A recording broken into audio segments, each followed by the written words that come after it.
As far as I'm aware, over in Suffolk. I think, speaking of people who answer questions, Nigel Farage answers more questions from more journalists than any other political leader going, and is quite prepared, as we are with our regular weekly press conferences, to put ourselves in that position and answer those questions about his £5 million. Well, it is answering those questions. Before we dive into the full story, comment where you're watching from, and don't forget to like and subscribe so you don't miss the next one. So here's the setup. And it already tells you exactly what kind of political firestorm we're dealing with. On one side, you've got Reform UK Representative Lee Spittle sitting alongside Ben Bradley, a former Conservative MP who has now defected after the last general election. And they're both stepping into what should have been a routine panel discussion on Ian Dale's LBC show. But this is politics, and nothing stays routine for long. Because the conversation quickly shifts to one of the most controversial talking points hanging over Nigel Farage right now, that reported £5 million donation. And instead of a calm explanation or a clear defence, what unfolds is the kind of tense, uncomfortable exchange that turns a panel show into a political pressure cooker. What was meant to be a discussion about leadership, accountability, and Reform UK's direction suddenly becomes laser-focused on money, influence, and trust. And once that topic lands on the table, there's no easy way out. Every answer gets weighed, every deflection gets noticed, every hesitation starts to matter. And as the questioning builds, it becomes clear this isn't just about one donation anymore. It's about credibility, perception, and whether a party that brands itself as anti-establishment can actually explain its relationship with very large private money without raising even more questions. Let's watch how this unfolds. Nigel Farage needs to take some time out and have a bit of a break, really.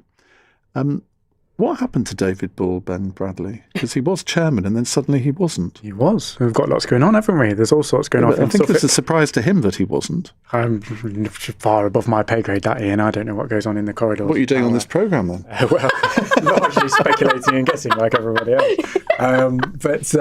No, David's quite happy cracking on, as far as I'm aware, over in Suffolk.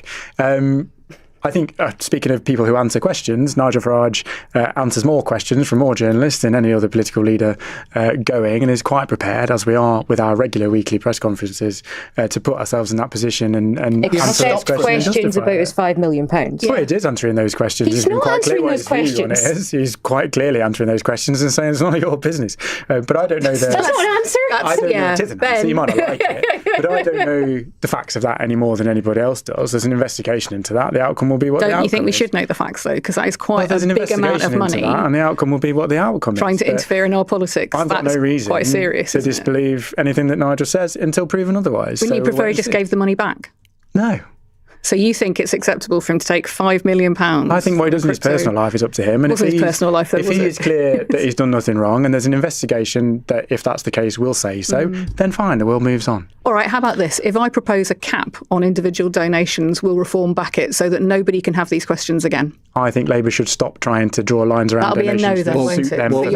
Well, you're quite happy for money to come into our politics. But that donor has now registered in the UK. Yeah, no, I still think £5 million quid. £5 million quid and he wants nothing for it. Come on. Did you say the same when David Sainsbury gave £5 million? I don't think. No, I think there should be a cap on individual donations, and I'm going to propose one as part of the debate. And I hope that we'll get cross-party consensus on this, because it damages us all when people think we can be bought. If you can't get individual donors and you can't get any trade union money, the Labour Party will go bust, Stella. You think a trade union is the same as an individual donor? You think trade unions with millions of members are the same as an individual donor giving £5 million quid, and the damage that does to people's confidence in our politics and what people's motivations are? More of those he's a man of the people. You know, a man of the people. Asked. Exactly. You know, just £5 million quid. All of our constituents get £5 million quid on a regular basis. Exactly. Nobody disputes the idea that Nigel Farage is a rich guy. I think we all kind of get that. I don't think it's the biggest thing on the public's mind. Okay, let's bring it back to the question. Do you think that Nigel Farage will lead Reform UK into the next election? election? Because there are an increasing number of people who seem to think he won't. I'm sure that he will. As David quite rightly says, we all deserve a holiday and we've all had a difficult time. It's nearly August. We'll all go away for a couple of weeks and have a lovely time. And then Nigel Farage will lead Reform. You want Andy Burnham to answer difficult questions, but you don't want Nigel Farage to answer difficult questions. He does answer it, you just don't like it. I think Farage will lead Reform UK into the next election. I think the biggest problem he's got, though, of course, this £5 million donation is hanging over his head, but he doesn't look like he's enjoying it as much as he ever used to. I think this was kind of the big pull of Farage, particularly to his supporters and maybe those who voted Tory in the past that are thinking about reform, and that have kind of like this happy-go-lucky character, he's a bit more charming. We were talking about Burnham having this sense of positivity, which I think Farage had. And I feel that for the first time in quite a long time, Farage doesn't look like that. And I think this is kind of one of those that he is the great political survivor. We've seen him come back. He looks tired. He does look tired, yeah. And I don't think it's a coincidence. He can have a fortnight in Magaluf and then he'll be back. Who knows? Well, with £5 million, he can probably stay in a very posh hotel, can't he? But that still doesn't answer the question about whether he's fit to be Prime Minister if he takes money like that. I feel that Farage of old wouldn't have said, like he did on LBC, I think with Nick Ferrari, that he could have spent that £5 million on Ferraris. That didn't seem like a very Farage comment. And what we're seeing here really cuts to the core of the entire Reform UK argument. Because this isn't just a debate about one donation or one awkward interview. It becomes a much bigger question about what kind of politics is actually being presented to the public. Reform UK often positions itself as the voice of ordinary people, the outsiders, the ones challenging Westminster and speaking for communities that feel ignored or left behind.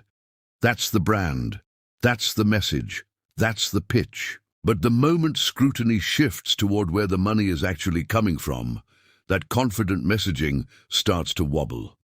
And in this exchange, that tension is impossible to ignore. Ben Bradley tries to frame it as if there's no real difference between large-scale individual wealth and collective trade union funding. But that comparison doesn't sit comfortably for a lot of people watching, because on one side you've got millions of members contributing small amounts as part of a collective organization, and on the other, you've got a single high-value donor writing a massive check that immediately raises questions about influence, access, and political alignment. And this is where the argument becomes familiar. The moment Labour's relationship with trade unions is mentioned, it's often used as a counterweight, but it doesn't fully resolve the core concern being raised. Instead, it turns into a debate about whether all funding sources are morally identical, even when the structure and scale behind them are completely different. Stella Creasy pushes back on that framing directly, and that's where the conversation sharpens again. The underlying point isn't just about legality, it's about perception. It's about whether people believe political decisions are being shaped by ordinary voters or by extremely wealthy individuals with disproportionate financial influence. And that's why references like Nigel Farage's past comments about luxury spending land so heavily in this kind of discussion. They become symbolic, less about the literal quote, and more about what kind of image and priorities are being associated with political leadership. In the end, the bigger question hanging over all of this isn't just about Reform UK as a party, but about trust in politics more broadly. Who do these parties really answer to when the cameras are off? The members, the voters, or the few individuals who can move millions at a time? And that's where this entire debate leaves viewers, trying to separate political branding from political reality.